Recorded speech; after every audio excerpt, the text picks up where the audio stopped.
Begin by explaining the different materials that we have for this activity. I have 2 spot plates. Inside the spot plate, there is a location for testing for the A protein on the blood, the B protein on the blood, and the RH factor. I have 2 because at this station we will be testing for 2 patients. In addition, we have our blood simulation. This, of course, is a synthetic version. And we have patient Mr. Smith, and we have patient Mr. Jones that we will be testing. Furthermore, we have our anti-serums. So we begin with our anti-A serum. This will detect if the patient does in fact test positive for the A protein. We have the anti-B serum, and we have the RH serum. So let's begin. Step 1 is to take patient Mr. Smith's blood and drop 4 drops of his blood in each of the 4 wells.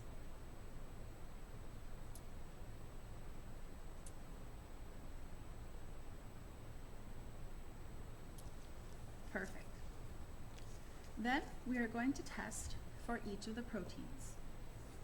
It is important to note that if after stirring the sample coagulates or becomes thick and not transparent, rather opaque, that means it tests positive for this protein. I will now add 3 drops of the anti-A serum to the well. I will add 3 drops of the anti-B serum to the respective well. And I will add 3 drops of the RH protein to the corresponding well.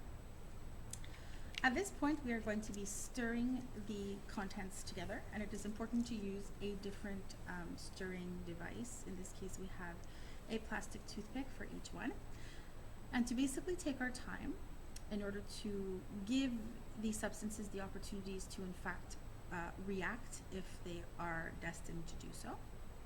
So about 30 seconds to a minute roughly for each test. I believe that's sufficient. I will then turn it over so that way I'm using the other portion of the stick, and I will proceed with stirring yet again.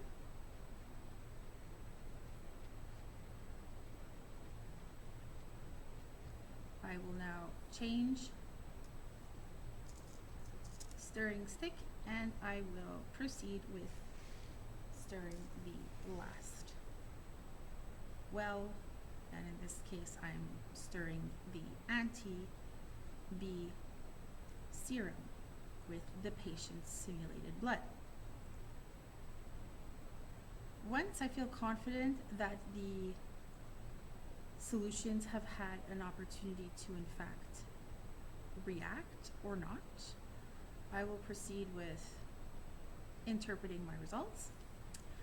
And in order to make this relevant, I will indicate and show what reactions could look like. So if we look at the well A, we look at the well that contains RH, and then we look at B, we already see a difference in color. And the best way to really interpret whether or not the reaction yields transparent or non-transparent results is to actually put it against a piece of paper. And the general rule is if you cannot see the letters on the other side very well, then it tests positive. So in this case, we definitely have some coagulation here, we have some coagulation here, and here we are translucent. We can then, of course, incorporate the slide that'll help you determine the blood type for this patient. we will now move on to Mr. Jones's blood. The procedure is identical, except this time we are going to be using Mr. Jones. So we begin by adding 4 drops of the simulated blood to each well.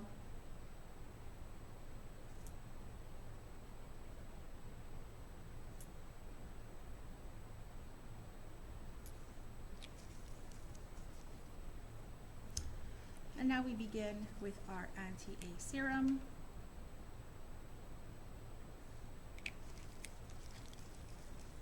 Followed by our anti-B serum.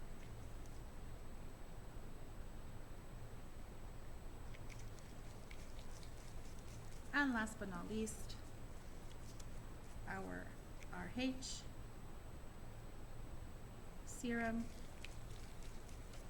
And we proceed with mixing.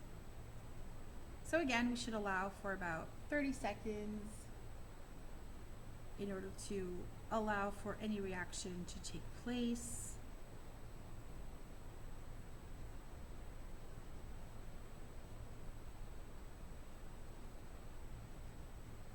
Okay. Important to flip over the stick so that way we're using a clean version for the next well.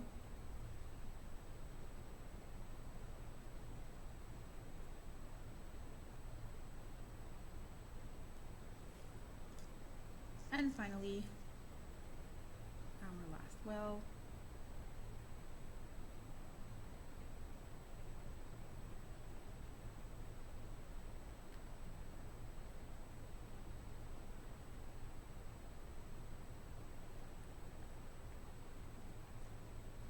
So as you can see, we already have a very clear distinction and discoloration in the B well. And when I bring the results closer to the camera, you will see that there is in fact coagulation happening in the B well, and the other wells are in fact still transparent. In order to confirm this, we will do this against a paper background, and sure enough, the B is very hard to read through. So therefore, we can make our interpretation as to the blood type of Mr. Jones.